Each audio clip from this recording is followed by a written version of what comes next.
Shalom mes frères et sœurs.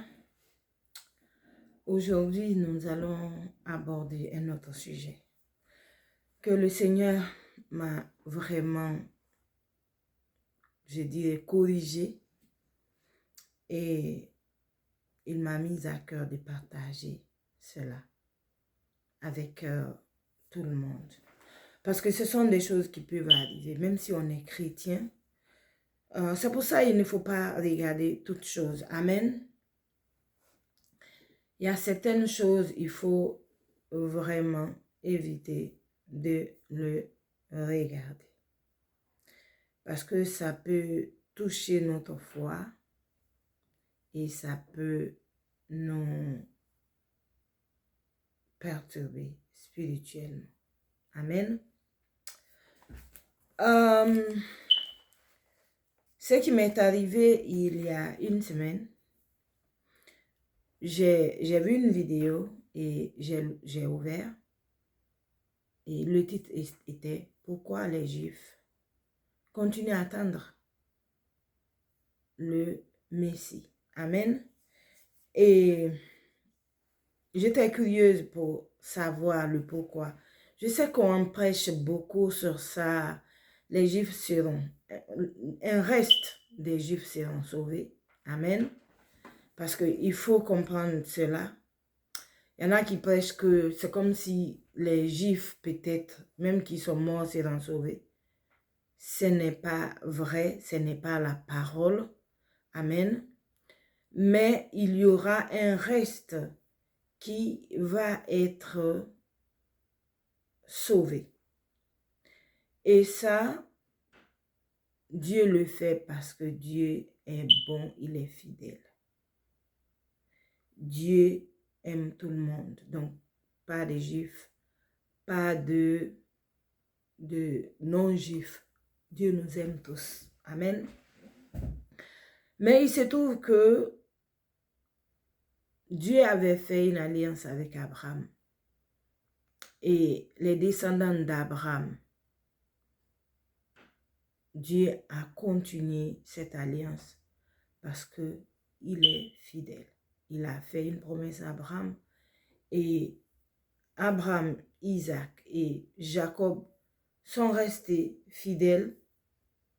Mais avec les enfants d'Israël, il y avait des rois qui faisaient des fois certaines choses abominables, qui empruntaient la religion des autres peuples qui étaient autour d'eux, qui servaient Baal et Astarté. Ce sont les dieux qui étaient des dieux de ces... Ce sont des choses, j'allais dire, qui étaient les dieux de ces peuples-là. Et ils sont allés même jusqu'à brûler leurs enfants pour le sacrifice. Amen. Parce qu'il est important de comprendre ça et de comprendre aujourd'hui la mentalité des enfants d'Israël, si on peut le dire comme ça, ou les Juifs en général. Parce qu'aujourd'hui, tous les Juifs ne sont pas des descendants d'Abraham. Amen.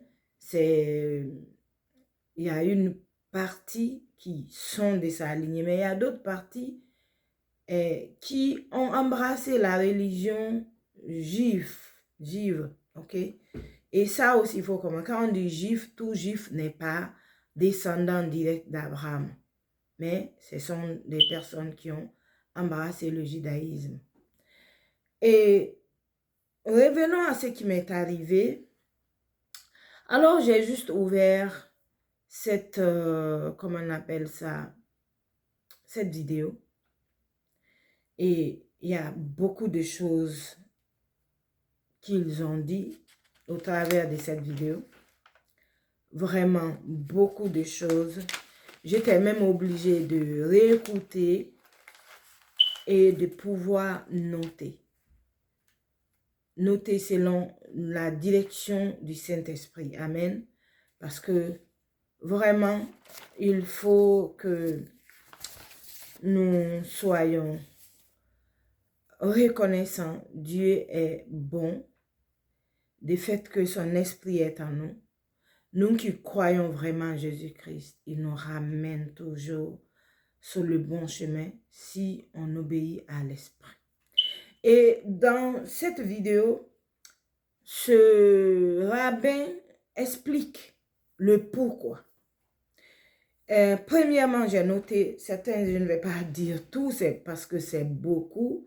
Je ne suis pas très bien dans l'eschatologie, mais j'écoute des fois les prédications là-dessus. Amen. Et premièrement, il dit que le Messie doit être un descendant de David. Selon ce qu'ils appellent Rambam, et puis ils vont parler de Tanakh, ce sont des livres, amen. Et l'autre, c'est Rambam qui dit ça, et le Tanakh dit, ce descendant doit être direct de David et surtout doit être de la lignée paternelle, c'est-à-dire que il voit un homme qui va donner naissance à ce Messie. Amen. Et il est un homme. Amen. Et qui va construire le troisième temple et rassembler tous les dispersés d'Israël. Donc, partout, il a cité les royaumes. Il s'est basé sur le livre de Samuel, 2 Samuel, je ne vais pas lire tout ça, c'est beaucoup, 2 Samuel 7, à partir de verset 12 jusqu'à 16. Il a pris le livre de Jérémie, Jérémie 23, 5 et 6. Amen. Il a pris Ésaïe 11, 1. Et il a continué. Ce Messie doit connaître la Torah, étudier la Torah et faire ramener tous les Juifs à l'adaptation de la Torah et réparer les brèches. C'est-à-dire que les gens qui ont peut-être détourné un peu, qui ont rajouté un peu à cette observance de la Torah. Amen. Et il a parlé aussi les guerres menées. Il va mener les guerres de Dieu. Amen. Il parlera de la paix du monde. Il s'est basé sur Zacharie plutôt. Zacharie 9, 10. Amen. Et que son empire va de mer à mer. C'est-à-dire que des nations et des nations. Quand on pense à mer, avant, dans les Écritures, ce n'était pas des continents. Donc, il faut voir que quand il dit de mer à mer, c'est-à-dire qu'il voyait l'eau, l'océan. Donc, il ne dit pas l'océan, c'est la mer. Donc, c'est de continent en continent, ça va s'étendre, comme sur toute la terre. Amen. Le temple sacré doit être construit par lui à Jérusalem, comme je l'ai dit. Tantôt, il s'est basé sur Ézéchiel 37, 26 à 28 et Ézéchiel 40, verset 48. Et il a dit aussi les points dans lesquels j'étais un peu en train de penser quand j'ai écouté. Il a dit, Jésus n'a pas construit le temple, le troisième temple. Et après sa mort, le deuxième temple a été détruit. Et il a rajouté, il n'a pas rassemblé les exilés d'Israël. Il s'est basé toujours sur Ésaïe 11, chapitre 11, verset 11 à 12, Ézéchiel 37, 21, Amos 9, 14 à 15, Jérémie 31, 8 à 10. Amen. Et il a parlé de beaucoup de choses. Après, il a parlé aussi, après que Jésus, il y a eu beaucoup de guerres dans le monde. Amen. Mais il a rajouté des prophéties de Christ que nous connaissons qui va être fait vers la fin des temps. Amen. Mais eux, ce n'est pas la fin des temps. Ça devrait, quand Jésus était venu, tout ça là devrait être mis en place. Mais nous savons qu'il y a la deuxième venue de Christ, que tout cela va être en place, qu'on appelle le millénaire. Mais cela va se faire après que Dieu a trié son peuple de ce monde, qui vont aller pour 7 ans de noces de l'agneau et qui vont revenir. Et là, et pour le millénium, il y aura les nouvelles cieux, les nouvelles terres et nous allons vivre pour le millénium. Amen. Donc, mais eux, ils se disent tout ça, ce n'est pas la seconde venue. Quand le Messie vient, il doit mettre tout ça en place. Et nous voyons avec ce monde-là, je ne dis pas que Dieu ne peut pas faire ça, non, loin de là. Mais avec tout ce qui se passe, certaines prophéties même ne sont pas encore complètement réalisées et ils sont dans une sorte de confusion. Des choses qui devaient être faites après et qui doivent être faites. Amen. Je pense que ça, c'est ma conviction. Je pense qu'il y a beaucoup de personnes qui pensent ainsi. Dieu ne dévoile pas tout son plan, même à ses prophètes. Il peut te faire voir, tu peux avoir une vision et dans cette vision, il y a des choses que tu comprends, d'autres tu ne comprends pas.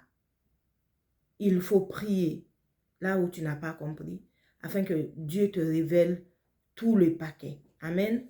Mais il y a aussi des choses cachées de Dieu. Même si tu pries là-dessus pour demander, ce n'est pas le temps de les révéler. Dieu ne va pas révéler cela. Et ça, c'est le cas aussi du mystère de la grâce de la venue de Jésus-Christ pour que beaucoup soient sauvés. Et les Juifs n'ont pas compris cela. Les prophètes Ésaïe, Jérémie et tout, Dieu les a révélés une partie. Amen. Beaucoup n'ont pas su qu'il y aura des peuples qui, amen, qui comme nous, qui ne sont pas des Juifs, de la descendance directe d'Abraham, qui allaient être sauvés. Mais par la venue de Messie, ce Messie-là, eux-mêmes qui n'ont pas reconnu. Donc, eux, ils se voient toujours, eux, et les autres peuples, après. Comme ce que le rabbin l'a dit ici, il a parlé de le Messie frappera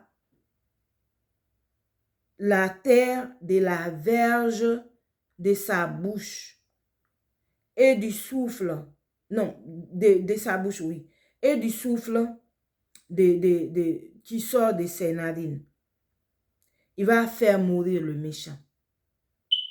Amen. Donc, nous, on connaît ce passage, parle de l'antéchrist. Amen. Le méchant. L'antéchrist qui sera anéanti avec toute son armée. Quand on parle de Gog, Magog, c'est comme il y a des personnes qui aussi prêchent, dès qu'il y a une guerre, commencent à prophétiser, même sur l'Iran. Mais même ça, mais le Seigneur m'a dit, l'empire perse est déjà détruite. Détruit plutôt, depuis. La Perse est déjà, il n'y a plus de Perse. Amen. D'où le nom, peut-être Dieu les a inspirés ça pour donner Iran. Mais il n'y a plus de Perse. Oui que ces gens-là sont des descendants où une partie vient de là. Mais l'empire perse était très vaste qui s'étendait jusqu'à l'Inde. Amen. Et il ne faut pas, une partie même de l'Afrique faisait partie dedans. Donc, aujourd'hui, on ne peut pas parler de l'Empire perse, mais vraiment, quand la guerre a commencé là, les gens ont commencé à dire des choses. Et moi, mon esprit ne pouvait pas accepter. Et j'ai commencé à prier, non, Seigneur, mais ça, ce n'est pas la parole. Amen. Ce n'est pas la parole. Peut-être, oui, Iran a une destinée par rapport au peuple d'Israël, mais ce n'est plus l'Empire perse. Et ça, il faudrait que les gens comprennent. Et cette confusion, comme les Juifs l'ont eu, il y a beaucoup de chrétiens aussi qui sont dans la confusion, qui mélangent les choses. C'est comme la guerre Russie-Ukraine. Les gens ont parlé de Gog-Magog. Je ne dis pas que cela ne va pas arriver, mais il y a beaucoup de choses qui doivent être mises en place avant ces choses-là. Et il faut le comprendre parce que si on ne comprend pas, on va prêcher avec passion et dire des choses qui sont des hérésies, qui ne sont pas vraiment le moment. Amen. La grande moisson n'est pas encore récoltée. Amen. Quand je parle de grande, je parle des âmes. Beaucoup d'âmes doivent être sauvées. Amen. Donc, lui, il se base toujours sur les livres d'Ésaïe, de Jérémie, d'Ézéchiel. Et il a ajouté quelque chose encore. Quand le Messie sera venu, les aveugles vont voir, les sourds vont entendre, les boiteux vont marcher. Mais Jésus l'a fait. Amen. Mais c'est parce que, comme Paul l'a dit, il y a une sorte de voile qui est sur leur visage. Comme Moïse, c'était vraiment la préfiguration de ça. Moïse, quand il a quitté dans la, je ne sais pas si c'est le mot vrai que le mot juste pour dire préfiguration, mais j'essaie de dire, c'est comme si Moïse avait prophétisé. Amen. Quand il a quitté la présence de Dieu, ses yeux, son visage rayonnait. Son visage rayonnait tellement que les enfants d'Israël ont dit, on ne peut pas supporter ça. Amen. Et il faut mettre un voile. Donc, qu'est-ce que cela veut dire? Moïse est une sorte de représentation de Christ qui sort les enfants d'Israël de la servitude. Et Jésus est venu pour les sortir de la servitude de la loi, pour les mettre dans la grâce. Ils n'ont pas compris. Au fait, comme ils n'ont pas supporté le visage de Moïse, et Moïse a mis le voile, cette voile est restée sur leur propre visage pour ne pas voir les choses spirituelles de Dieu. Et il faut comprendre que les Juifs, ils sont dans le physique. Tout ce qui n'est pas visible, je ne dis pas tous les Juifs, mais la majorité, ils veulent voir ce qu'ils ont, les ancêtres, leurs pères, comme ils disent, ont vécu à la sortie de l'Égypte. Tous les prodiges que Dieu a fait descendre du ciel, c'est là. Et même la loi est physique. La circoncision, Paul l'a dit dans le livre de Romains, chapitre 2. À partir de verset, je crois, 26 jusqu'à 29. Qu'est-ce qu'il dit? Quand quelqu'un n'est pas circoncis, il observe toute la loi. Et celui qui est circoncis n'observe pas la loi. Est-ce que lui n'a pas le droit de lui dire que ce qu'il est en train de faire n'est pas quelque chose qui ne devrait pas? Donc, Paul, il se met dans cette métaphore pour dire, écoutez, aujourd'hui, on n'est plus dans cette situation de loi où il faut faire ça, tu auras ça, ou tu ne fais pas ça, tu n'auras pas ça. Dieu est venu avec la grâce par Jésus-Christ. Amen. Et il faut le comprendre. Maintenant, dans tous ces passages-là, moi, j'avais commencé à penser, oui, Jésus n'a pas construit, c'est vrai, le temple. Mais eux-mêmes, ils cherchent à construire le troisième temple. C'est leur pensée. Alors qu'ils disent que c'est Messie qui devrait construire. Alors pourquoi ils veulent le construire? Pourquoi si c'est le Messie? Parce que le temple dont il parle ici, ce n'est pas le temple là. C'est le temple, c'est le Jérusalem céleste. Parce que Jésus va venir. Ce n'est pas le temple plutôt que eux ils sont en train de voir dans leur pensée. C'est-à-dire que ils essayent de dire le Messie doit construire le temple Et ce temple-là doit avoir les sacrificateurs, et comment on appelle ça, et tout qui était comme avant quand le temple était là et que la gloire de Dieu était présente, pardon, dans ce temple. Alors j'ai commencé à méditer parce que vraiment, quand tu l'écoutes, les arguments sont tellement agencés que il faut faire attention. Et c'est pourquoi un chrétien, il faut connaître la parole de Dieu. C'est impératif, impératif. Connaître la parole de Dieu te garde des faux enseignements. Parce qu'il y a même des faux enseignements au milieu des chrétiens qui donnent dès qu'il y a un événement sans avoir, comment on appelle, reçu ça du Seigneur. Ils vont juste ouvrir la Bible, ils vont commencer à prêcher. C'est ça, c'est ce qui est arrivé. Je ne dis pas tout ce qui est écrit dans la Bible. On ne peut pas prêcher pour dire. Il faut être conduit par le Saint-Esprit. Dieu ne nous a pas laissé son esprit juste parce qu'il veut le faire. C'est pour nous conduire. Jésus a dit, vous recevrez une puissance. Le Saint-Esprit survenant sur vous. Et vous serez mes témoins. Comment tu peux témoigner de la parole si tu n'es pas guidé par l'Esprit? Parce que Jésus est la parole de Dieu.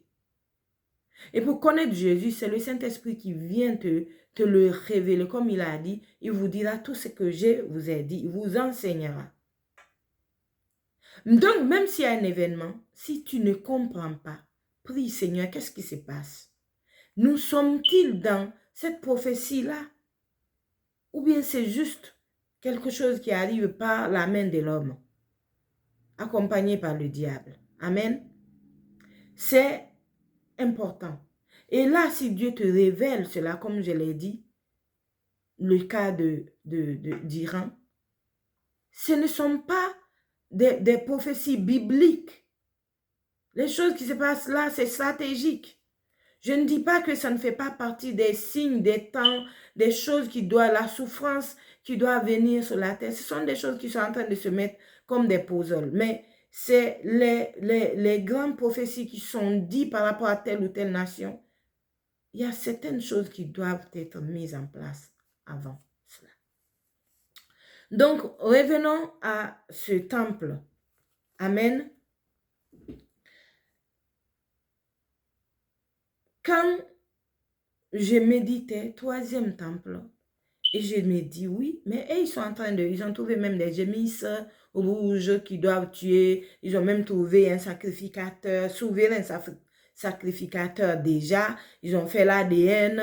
Il vient de la descendance d'Aaron, tout ça. Oui, il y a beaucoup de choses que je regarde par rapport, parce qu'il faut connaître Israël est comme une sorte de viseur, si je peux dire, quelque chose qui nous projette dans les choses de Dieu. C'est-à-dire, Dieu fait tout autour de ce peuple qu'il a choisi avant nous. Amen. Mais qui ils n'ont pas pu vraiment, pour la majorité des cas, rester avec Dieu. Et Dieu l'a dit dans le livre d'Exode, si vous faites ça, parce que si on ne comprend pas cela, on va toujours penser que, comme beaucoup de chrétiens pensent, que les enfants d'Israël sont plus que nous.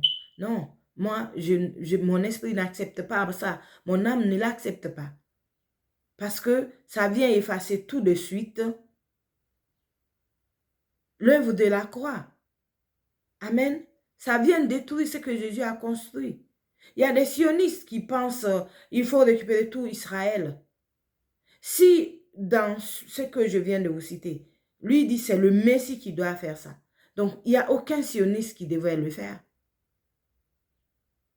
Et pour mettre, sauf si cette personne pense que il est le Messie, pour mettre, comme il a dit, faire la guerre. Peut-être c'est ce qui se passe là actuellement. Hein, ce monsieur-là croit qu'il est le Messie. Il est en train de faire la guerre de Dieu et rassembler tout Israël. Amen. Et ce qui n'est pas vrai. Alléluia. Donc, quand nous nous basons sur d'abord la construction du troisième temple, ils ne devraient pas penser de le faire eux-mêmes. C'est le Messie qui doit venir. Selon ce qu'ils disent, c'est écrit. Mais ils sont dans une confusion de ce que Jésus devrait faire quand il venait dans la chair en tant qu'homme et Dieu en même temps, parce que Jésus est 100% Dieu, 100% homme. Mais il y a des prophéties parce que là, il est venu pour répandre la grâce afin que beaucoup soient sauvés et revenir maintenant comme un juge. Et là, il viendra comme un roi qui va juger ceux qui n'ont pas accepté son avènement. Amen. Donc, par rapport à ce temple, et comme je méditais, et ils sont en train de construire, ils ont mis beaucoup de... Ils ont même trouvé une place, et tout, et tout, et tout, et j'étais en train de me dire, mais Seigneur, c'est quand même, ce qu'il dit est censé, parce que c'est consolidé par les versets, et il faut faire attention.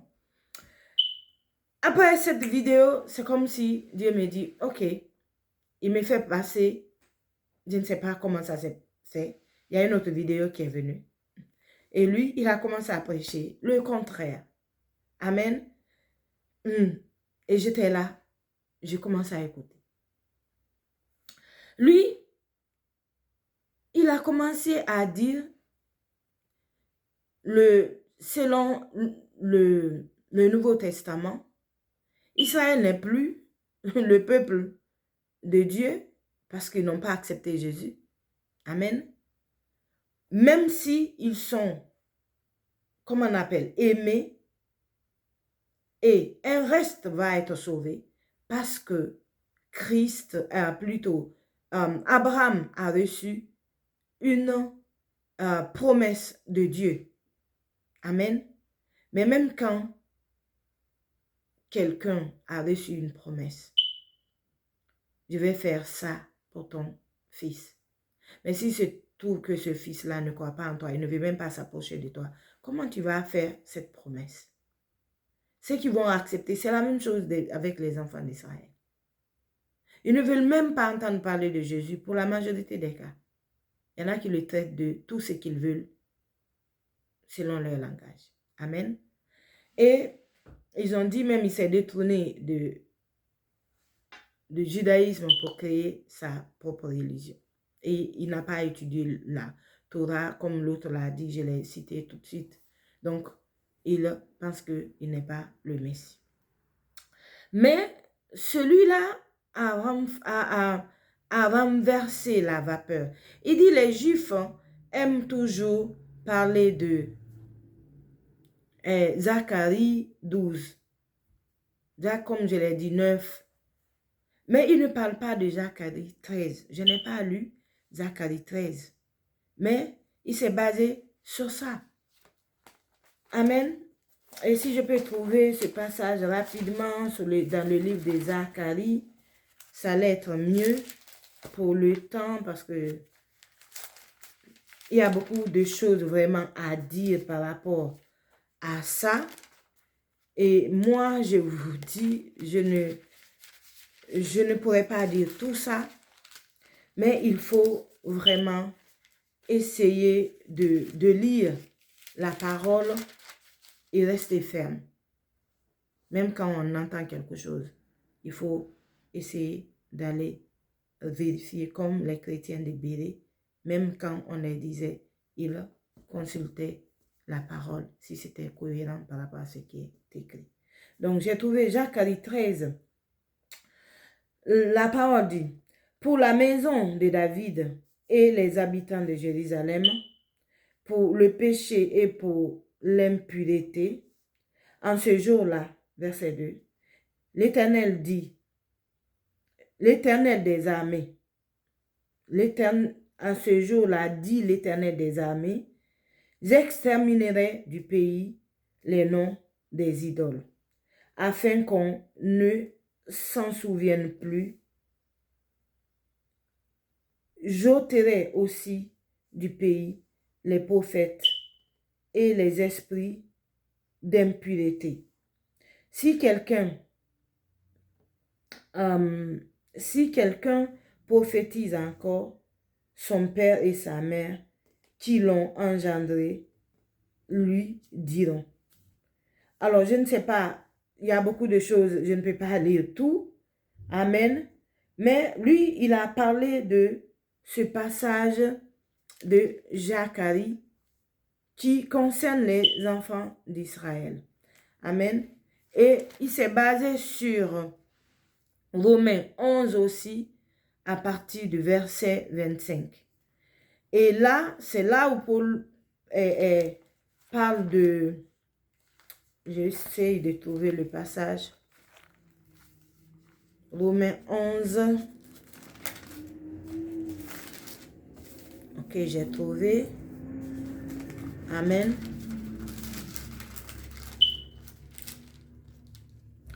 Romains 11, 25.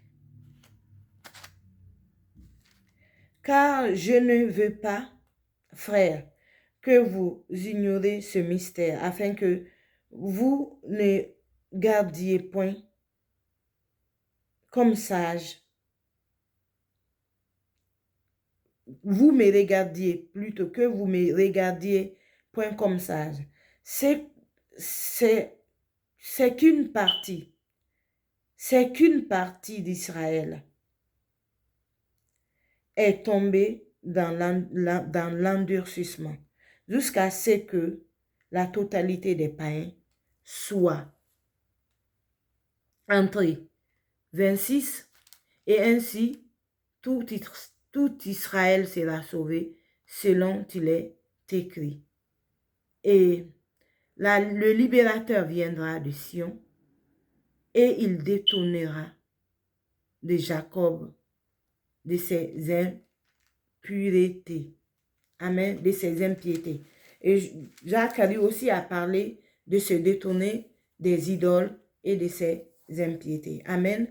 Parce que pourquoi il parle de ces choses, chaque fois les enfants d'Israël abandonnaient Dieu, Yahweh, pour aller, comme je l'ai dit, avec les autres dieux, Astarté et Baal, pour faire ces rituels-là. Ils appelaient ça des hauts lieux. Il y a eu des rois qui ont construit ça, il y a eu des rois qui ont détruit ces choses-là. Et qu'est-ce qui, par rapport à cet homme, dès que la deuxième vidéo commence à parler de tout ce que Israël doit avoir, c'est-à-dire que, et qu'ils n'ont pas respecté, Dieu a fait comment on appelle, un remplacement, si on peut dire ça comme ça. Dans le livre d'Exode, Exode 19, Dieu parle aux enfants d'Israël. Exode 19. Parce que c'est là où tout a commencé. Il a dit ça à Moïse.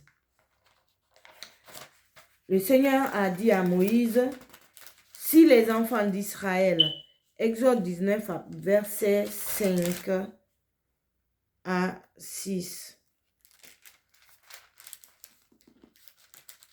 La parole de Dieu dit, maintenant, si vous m'écoutez, si vous écoutez ma voix et si vous gardez mon alliance, vous m'appartiendrez entre tous les peuples, car toute la terre est à moi.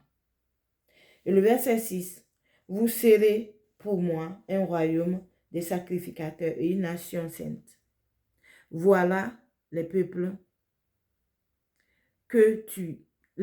voilà les peuples que tu diras aux enfants, les paroles, je m'excuse. Voilà les paroles que tu diras aux enfants d'Israël. Ça, Dieu est en train de parler à Moïse, le message qu'il doit dire au peuple d'Israël. Amen. Ça, ils étaient dans le désert. Le verset 6 est important de comprendre. Si il a dit, le verset 6, vous serez pour moi un royaume de sacrificateurs et une nation sainte. Et nous pouvons voir que cela est dit sur l'Église. Nous sommes un royaume, sacerdoce royal, des sacrificateurs. Et Jésus est le souverain sacrificateur. Dieu a dit, si vous gardez ma voix et si vous m'écoutez. Donc, dans le livre de Matthieu, Jésus les a parlé de cela en parabole. Pierre même aussi l'a dit dans 1 Pierre 2, verset 5, verset 9 à 10. Amen. Mais on va lire ce que Jésus les a dit dans le livre de Matthieu. Et c'est intéressant parce que Jésus vient leur dire dans Matthieu 21. C'était le parabole de vigneron. Amen. Et Jésus leur dit, eux-mêmes quand ils ont compris ça, ils ont voulu se saisir de Jésus. On va prendre la partie Matthieu 21, verset 33. La parole de Dieu dit, c'est Jésus qui dit, c'est la parabole des vignerons et la pierre de l'angle. Écoutez, Jésus a dit, écoutez une autre parabole. Il y a un homme, je ne vais pas tout lire, amen, mais un homme qui est maître de maison, qui a planté une vigne et qui l'a entourée. Et il a trouvé des vignerons. Amen. Et quand c'était l'heure de la récolte, il a envoyé des serviteurs. Donc, Jésus est en train de parler de... Il avait planté. La première plante, c'était Abraham. Et Isaac est venu. Comment on appelle? Jacob est venu avec Ésaü plutôt. Ésaü a pris sa position. Amen. Mais Jacob est resté. La promesse a continué avec Jacob. Et donc, Jésus est en train de dire, ils ont tué ces prophètes. Maintenant, le maître a décidé, il a dit qu'il va envoyer son fils. Et quand son fils, ils ont vu le fils, ils ont dit, voici l'héritier. Tuons-le. Et puis, on va s'emparer de la vigne. Amen. Donc, cela est dit au verset 38. Mais, quand les vignerons virent le fils, ils dirent entre eux, voici l'héritier. Venons, tuons-le et emparons-nous de son héritage. Et ils se saisirent de lui, le jetèrent hors de la vigne et le tuèrent hors de la vigne. Jésus a bien prophétisé, hors de la vigne. On a même tué Jésus, on l'a amené hors de la ville de Jérusalem pour le mettre sur la montagne de Golgotha. C'est là on l'a tué. Amen. Amen. Et il a demandé, il les a demandés. Il s'est saisi, il a demandé maintenant, lorsque le maître de la vigne viendra, que fera-t-il de ces vignerons? Eux-mêmes, ils ont répondu, ils les feront périr misérablement, c'est misérable, et il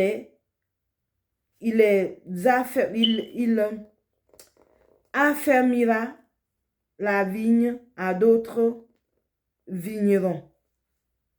Amen.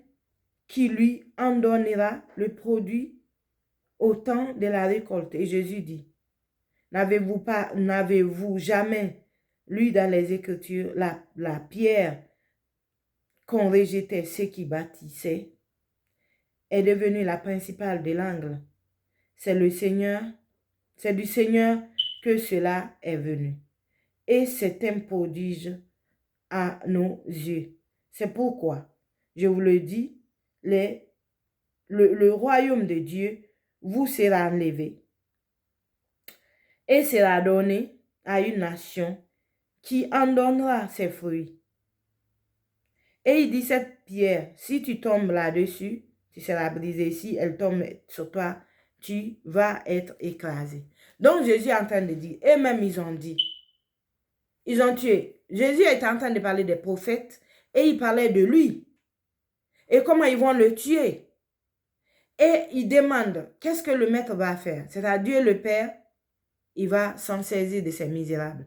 C'est quand ils ont compris, ils ont voulu se saisir de Jésus. Donc Jésus a dit, je vous dis, ces vignerons-là, c'est vous qui avez tué les prophètes. Et vous voulez me tuer aussi, vous allez me tuer. Mais, de fait que vous restez dans cette position, le royaume de Dieu, là, vous serez enlevé, donné à d'autres nations, dont les païens. C'est ce que Jésus a fait. Il a choisi Paul, même un juif, pour parler aux païens. Et que ces païens-là donneront le fruit. Et aujourd'hui, c'est ce qu'on est en train de faire. On loue Dieu, on l'adore, on le célèbre. Amen. Donc, ce qui se dit là, les enfants d'Israël sont plus que les chrétiens. Mon frère, ma soeur, ce n'est pas la réalité. Amen. Ils ne sont pas plus que nous. Nous sommes des enfants de Dieu. Ils sont peuple de Dieu. Et ça même, ça les a enlevés. Même si Dieu s'est servi d'eux, parce que la promesse devrait venir d'Abraham. C'est pour ça que Dieu a dit, regarde Abraham, le ciel, les étoiles, les sables de la mer, ses enfants seront nombreux. Pas des enfants physiques, mais des enfants spirituels qui seront comment on appelle, mis sur la lignée d'Abraham parce qu'ils ont accepté Jésus comme Seigneur et Sauveur. Et n'oublions pas que Dieu a dit ta postérité, il n'a pas dit tes postérités. Donc c'est une postérité d'Abraham dans lequel Dieu allait perpétuer la lignée. Et ce n'est pas tous les Juifs. Dans ça aussi, Dieu a sélectionné, il a pris jusqu'à David. Ce n'était pas tous les rois, mais le meilleur des rois d'Israël, c'est lui, il a choisi pour éclater sa gloire. Pourquoi c'est Marie, il n'y a pas un enfant, comme eux ils disent, il faut un père? C'est parce que Dieu ne voulait pas que le sang divin soit mélangé, parce que le sang le sang est paternel. Amen. Donc, pour que le sang de Jésus soit pur, parce qu'il est aussi 100% homme, il fallait que Dieu choisisse seulement de la lignée de David le côté maternel. Amen.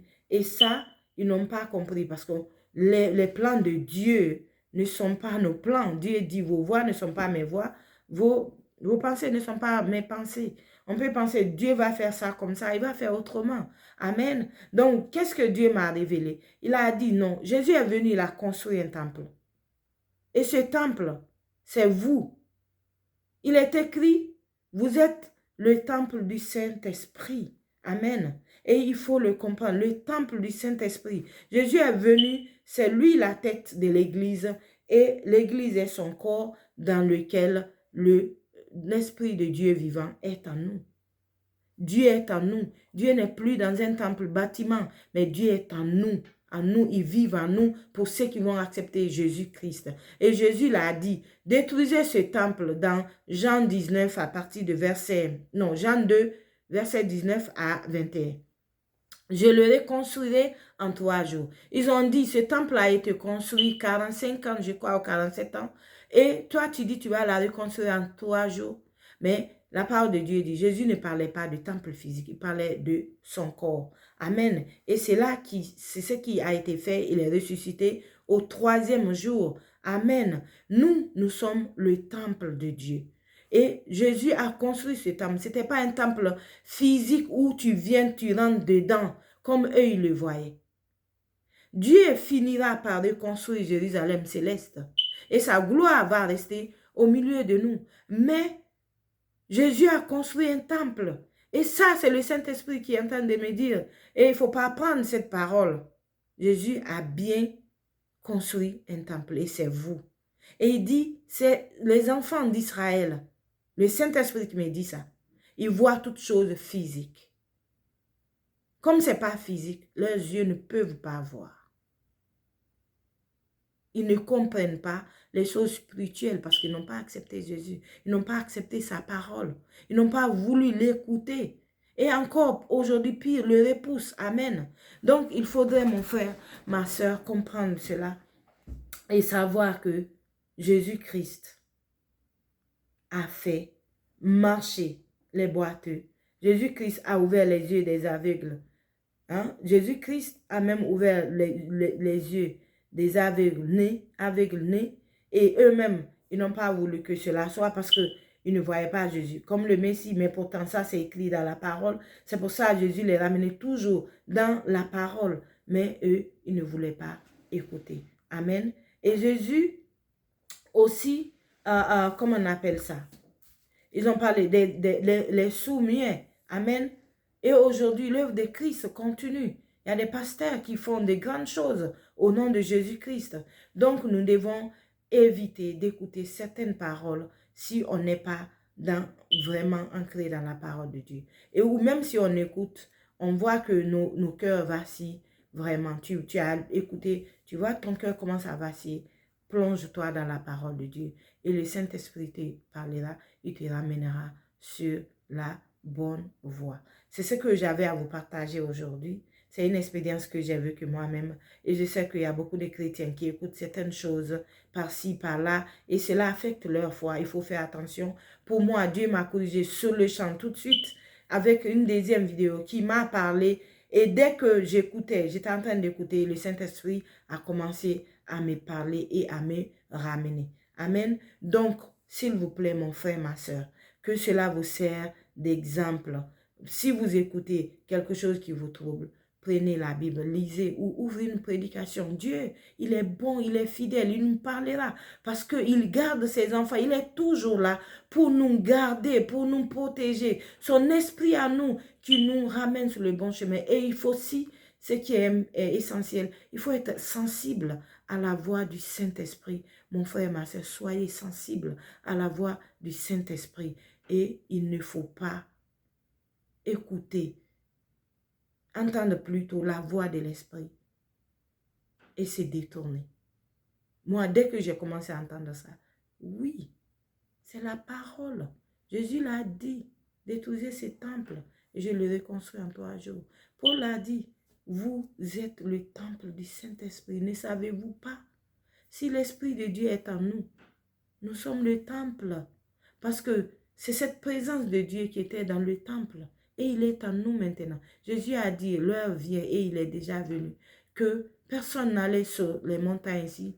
Les véritables adorateurs de Dieu l'adoreront en esprit et en vérité. Et c'est ce que nous sommes en train de vivre. Mon frère, ma soeur, s'il vous plaît, n'ouvrez pas tout.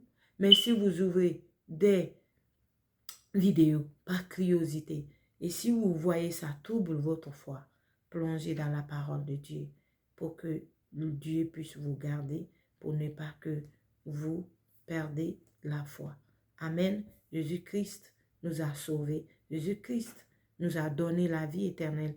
Il nous a, par lui, par son sang, nos péchés sont pardonnés. Nous sommes totalement justifiés, totalement saints et nous sommes une nation pour Dieu, des sacerdoces royales, des sacrificateurs pour Dieu, dont Christ est le souverain sacrificateur qui est rentré dans le temple, pas avec un sang de l'agneau, mais il s'est donné lui-même comme sacrifice ultime pour le péché du monde.